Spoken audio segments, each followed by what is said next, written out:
नमस्कार, मैं हूँ डॉक्टर अर्चना तापड़िया, कंसल्टेंट कार्डियोलॉजिस्ट अमरावती। और आज हम बात करेंगे एक बहुत कार्डियोलॉजी के अहम टॉपिक की, जो है हार्ट फेलियर।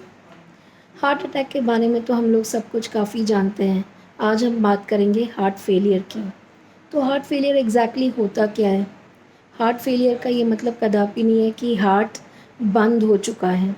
हार्ट फेलियर का मतलब ये है कि जितना पंपिंग कैपेसिटी हार्ट का नॉर्मली रहता है, अब वो कम हो चुका है, और जितना ब्लड चाहिए शरीर को, उसमें अब हार्ट में उतनी क्षमता नहीं है कि वो इतना ब्लड सप्लाई कर सके। उस कंडीशन को कहते हैं हम हार्ट फेलियर। तो बेसिकली जैसे हमने देखा है कि हार्ट अब कमज़ोर हो चुका है, तो ब्लड उतना सप्लाई नहीं कर पाता है। इसीलिए बहुत ज़रूरी है कि हम हार्ट फेलियर के क्या प्रेजेंटिंग सिम्टम्स है और कैसे पेशेंट आएगा उस बारे में जानें।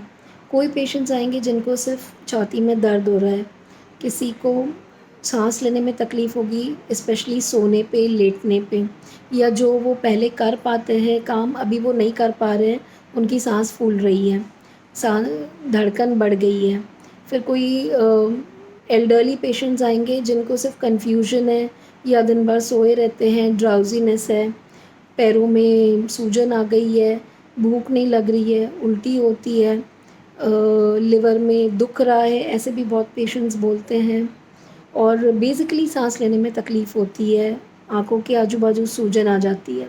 अगर आप ऐसे किसी भी व्यक्ति को जानें तो तुरंत एक कार्डियोलॉजिस्ट को कंसल्ट करें, ताकि वो आपके ईसीजी कर सके, ब्लड टेस्ट कर सके और इकोकार्डियोग्राफी कर सके, जिससे हार्ट की एग्जैक्ट पंपिंग कैपेसिटी का हमें पता चले। बहुत सारे कारण हैं जिससे हार्ट फेलियर होता है, पर सबसे प्रमुख कारण है अगर हार्ट की नसों में कहीं ब्लॉकेज हो तो। दूसरे भी कारण हैं, जैसे अगर ब्लड प्रेशर अनकंट्रोल्ड रहे, शुगर अनकंट्रोल्ड रहे, फिर कभी किसी को वायरल इन्फेक्शन के बाद हार्ट का साइज़ बढ़ जाता है। इसीलिए हार्ट फेलियर बहुत ज़्यादा तो एल्डरली पॉपुलेशन में ही है, बट सीनियर सिटीजन्स में, बट हार्ट फेलियर कोई भी एज में हो सकता है। इसलिए कोई भी कंप्लेंट रहे तुरंत डॉक्टर को बताइए ज़रूर। हार्ट फेलियर शब्द सुन के घबराइए नहीं, चिंता ज़रूर करें और प्रिकॉशंस ज़रूर लें। डॉक्टर्स की सहायता से, मेडिसिन्स की सहायता से आप नॉर्मल लाइफ बिल्कुल जी सकते हैं। अब बात करेंगे ट्रीटमेंट की, तो ट्रीटमेंट में जिस कारण से हुआ है वो कारण का निवारण करना ज़रूरी है। दूसरी आपको मेडिसिन्स भी देंगे जिससे जो शरीर में एक्स्ट्रा पानी भर रहा है उसके कम करे। तीसरी कि अगर कोई पेशेंट्स रहेंगे जिनको शायद एंजियोग्राफी की भी ज़रूरत पड़े और आगे ऑपरेशंस की भी ज़रूरत पड़े, तो डिपेंडिंग अपॉन द कॉज क्या कर सकते हैं हार्ट फेलियर में, वो अपन ट्रीटमेंट करें। काम अपना नॉर्मली शुरू रखिए।